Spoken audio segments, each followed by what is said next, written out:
यहाँ पर 3 सर्कल दे रखे हैं, 3 circles with centres A B C respectively touch each other externally, इस तरह से एक्सटर्नली टच कर रहे हैं ये, ठीक है। और इसमें कुछ डिस्टेंसेस दे रखी हैं, उन्हें हम मेंशन कर लेते हैं डायग्राम के अंदर।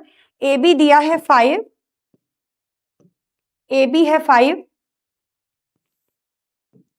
ए बी 5 है, ठीक है, और बी सी है 7, बी सी 7 है, और सी ए है 6, सी ए है 6, ठीक। हमें बताना है find radius of circle with centre A, जो सेंटर ए वाला सर्कल है हमें बतानी है इसकी रेडियस, ठीक है। अब रेडियस बताएंगे कैसे, हम ऐसा करते हैं, हम तीनों सर्कल की रेडियस कुछ ना कुछ मान लेते हैं। इस वाले सर्कल की रेडियस, ये जो ए वाला है, इसकी रेडियस मैंने ले ली r1, तो ये जो डिस्टेंस है ये भी तो इसकी रेडियस है, ये भी हो जाएगी r1, ठीक है। इसी तरह इस वाले की रेडियस मैंने मान ली r2, तो ये वाला जो है ये रेडियस भी मैं यहां लिख देती हूँ, ये रेडियस भी हो जाएगी r2, ठीक है। और ये जो डिस्टेंस है, और ये जो डिस्टेंस है, ये छोटे वाले सर्कल की रेडियस है, इसे मैंने मान लिया r3, तो ये जो डिस्टेंस है ये भी हो जाएगी बच्चों r3, ठीक है।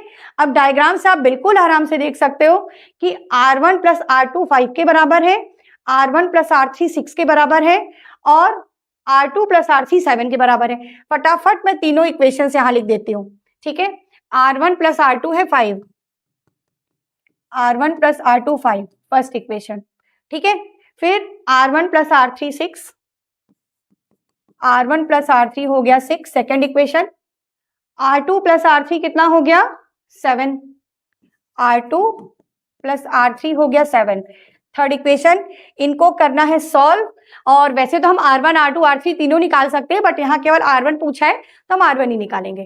तीनों को हम क्या करेंगे ऐड, जब भी ऐसी इक्वेशंस आ जाए तो इनको हम क्या करते हैं ऐड करते हैं। जब इनको ऐड करेंगे तो r1 2 बार है, देखो r2 2 बार है, r3 भी 2 बार है, तो हमें मिलेगा 2 times r1 plus r2 plus r3, इधर ऐड करो 6 और 5 11 और 7 18, ठीक है। तो r1 plus r2 plus r3 हो गया 18/2 मीन्स 9, ये हो गई इक्वेशन नंबर 4, ठीक है। हमें निकालना है r1, तो हम क्या करें, हम r2 प्लस r3 इसकी जगह 7 लिख दें, put r2 plus r3 equal to 7 in equation 4। तो जब इसको मैंने 7 लिखा तो r1 प्लस 7 इक्वल टू 9, ठीक है। तो r1 क्या मिल जाएगा बच्चों, r1 मिल जाएगा 9 माइनस 7 यानी 2 सेंटीमीटर। तो जो रेडियस हमें निकालनी थी सेंटर ए वाली वो आ गई 2, ठीक है, सॉरी वो आ गई, हाँ 2 सेंटीमीटर, मैंने 7 लिख दिया, ये आ गई 2 सेंटीमीटर, 9 माइनस 7 हो गया 2 सेंटीमीटर। अब इसके बाद अगर आप चाहो तो r2 और r3 भी निकाल सकते हो फर्स्ट और थर्ड इक्वेशन यूज करके,